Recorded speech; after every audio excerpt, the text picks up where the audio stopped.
It is Week 8 in the National Football League. Welcome to the Doghouse, your inside look at the Cleveland Browns. I'm Andy McNamara, alongside Browns insider from WKYC Sports in Cleveland, Matt Florjancic. As always, we are presented by the sports betting site sportsinteraction.com. Use sportsinteraction.com/Browns. They will match up to $200 of your first deposit just for signing up and using Sports Interaction /Browns. Matt, it is let's call it like it is. This could get ugly. The Arizona Cardinals are 5-2. They are coming off of a short week, the Monday night victory. This is their last swing around the AFC North. They are 1-1, losing to the Steelers, defeating the Ravens on Monday. How you doing, buddy? I'm doing pretty well, Andy. How are you? You know me, Matt. I usually try to be optimistic, and by the time Sunday rolls around, I trick myself into thinking the Browns can win.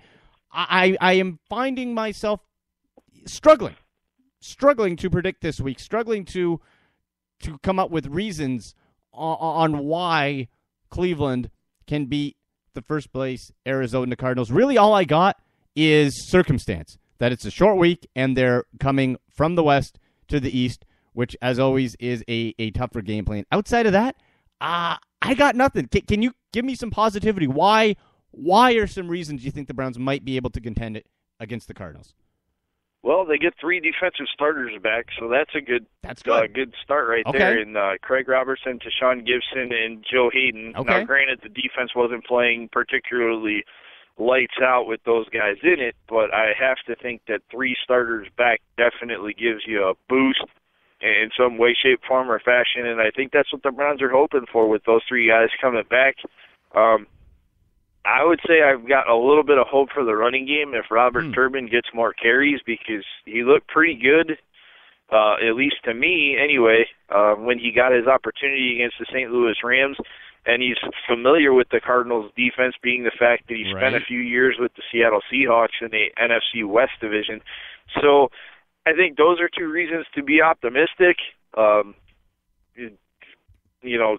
Not horribly optimistic, but at least minimally anyway. And I think that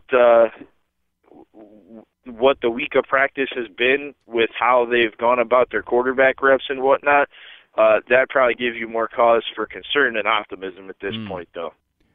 You're listening to the Doghouse, your inside look at the Cleveland Browns. Andy McNamara alongside Browns insider from WKYC Sports in Cleveland, Matt Florjancic. Get us on Twitter at AndyMC81, at Matt Florjancic, our sponsor, Sports Interaction, at SIA Sport. We want to hear from you on your official score predictions. Friday's show, so we get your predictions. Score and why. Can the Browns upset the Cardinals? Another thing to look at, Matt, is that Arizona, after Sunday's game, is heading into the bye week. Following that is the Seahawks' huge division rival matchup. So this one has trap game written all over it. The problem is you have Bruce Arians as head coach, who came out this week, Matt, and said, hey, I wanted to coach the Browns. I wanted to go there. I wanted to be there.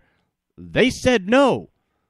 Boy, would he look good as head coach. Well, it's not that they said no. It's that they said, yeah, we want to interview you, and then the same day they hired Eric Mangini. Oh, my God. That's so indirectly no. In the heart right there. Yeah. That's a little Bon Jovi action right there. Because he wanted, and we never hear this in this town, that people want to have the job here. Exactly. So to hear a guy say, yeah, I wanted the job, and I was supposed to get an interview, and they decided to go in a different direction, that sucks. That totally sucks, because here's a guy who wanted to be a head coach. He's familiar with the city. And when people asked him, why'd you want to be a head coach here, the first thing he said was the passion for the fans was awesome. Oh.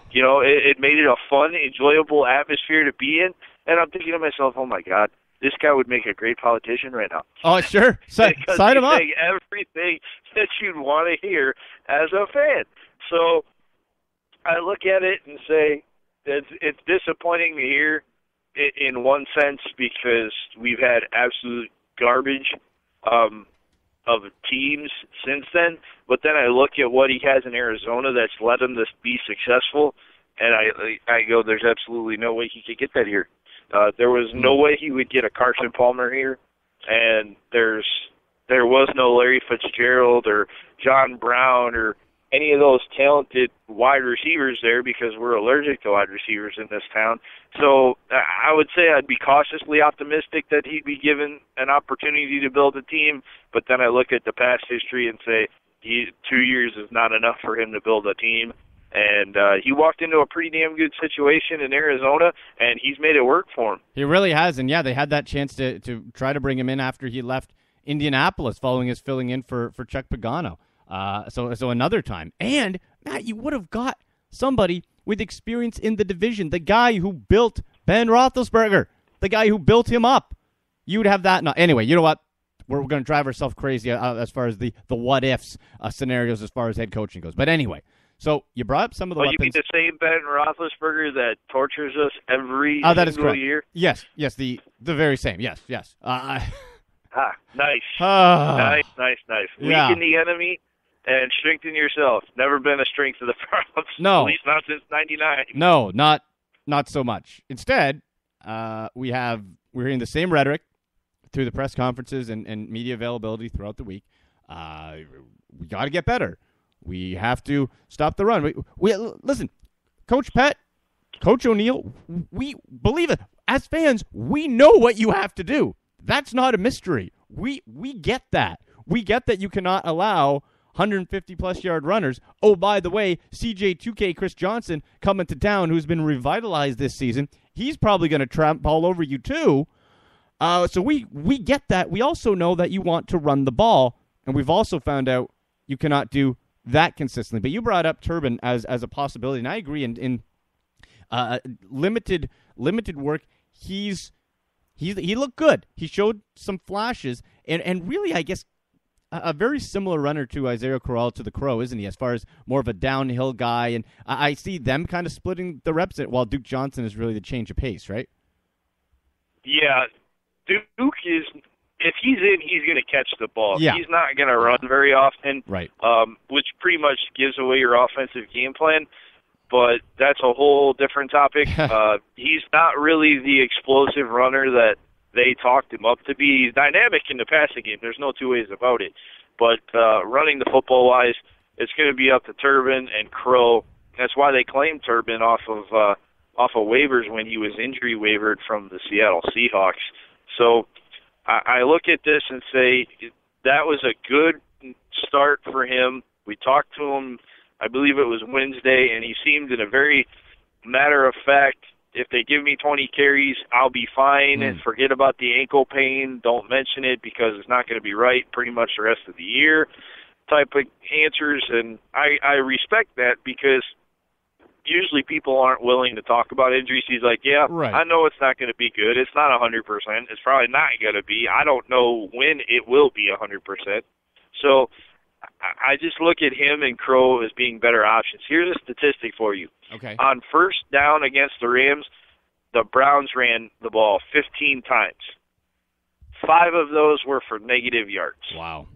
So they were starting behind the sticks 5 times on a set of downs off of first down runs. Matt, that's the offensive line's fault. 2 of those drives did they score points, both of which were field goals.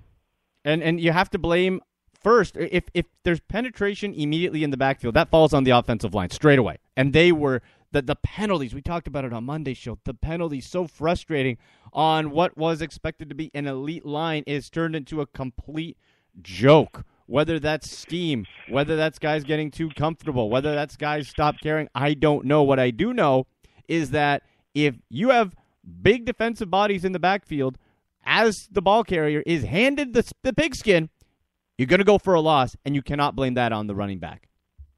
I mean, there were times where the defensive linemen almost took the snap. They were that active, and they had burst through the hole that quickly.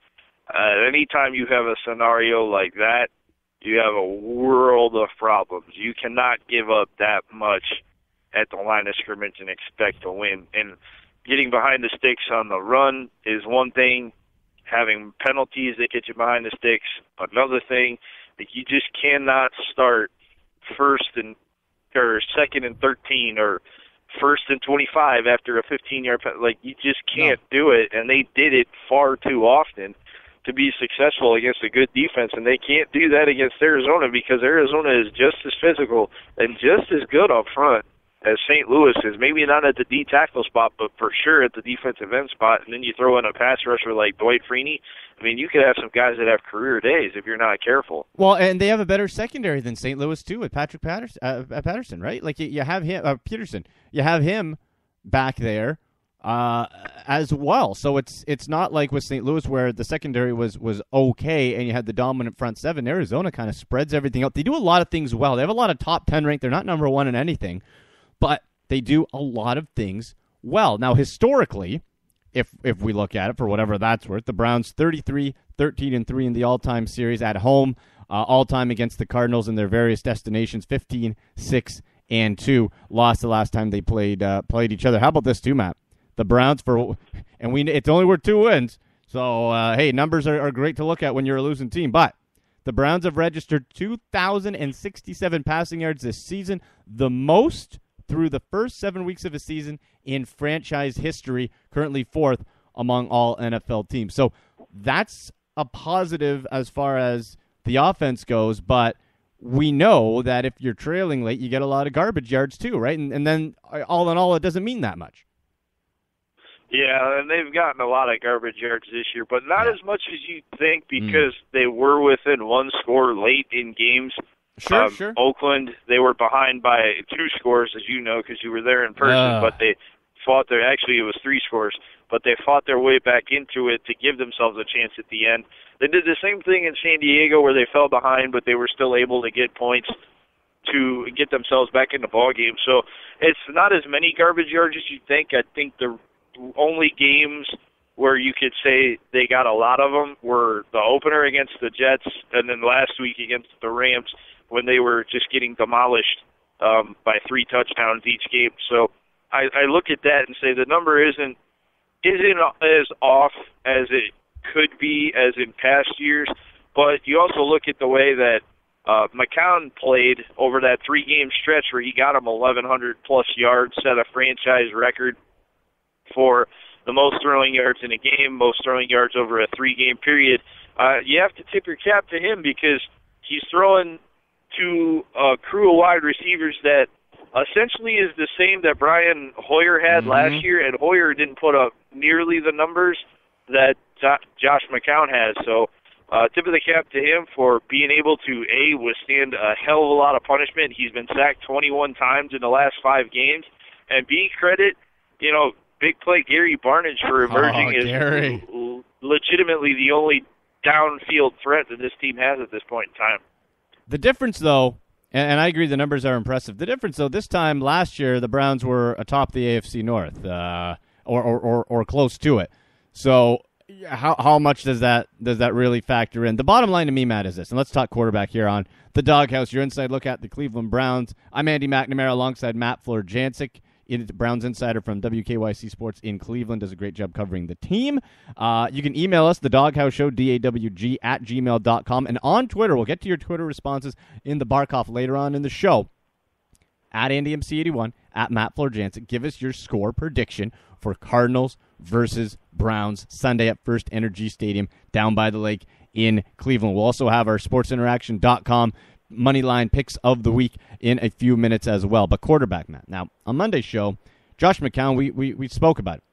After the game, somehow he did not have a concussion, according to the experts. He sounded concussed. He sounded like he was dopey, loopy. His shoulder couldn't move anything. Lo and behold, as Coach Pettin said, he is tough as nails, and I will credit him for that. But the man looks like he is actually going to start. Now, does this more say something to the coaching staff of being stubborn from not wanting to play Johnny because the front office likes him, or do they have that little confidence in Johnny Manziel? Because to me, man, like 2-5, Matt, they have the same amount of wins. Put Johnny in. Well, you're right on both counts when you say if they're trying to stick it to the front office and if they'd have that little confidence in Johnny. To me, it's similar to what Dwayne Bowe is going through, where he cannot get active for games because they'd rather have Marlon Moore on special teams than Dwayne Bowe on the active roster.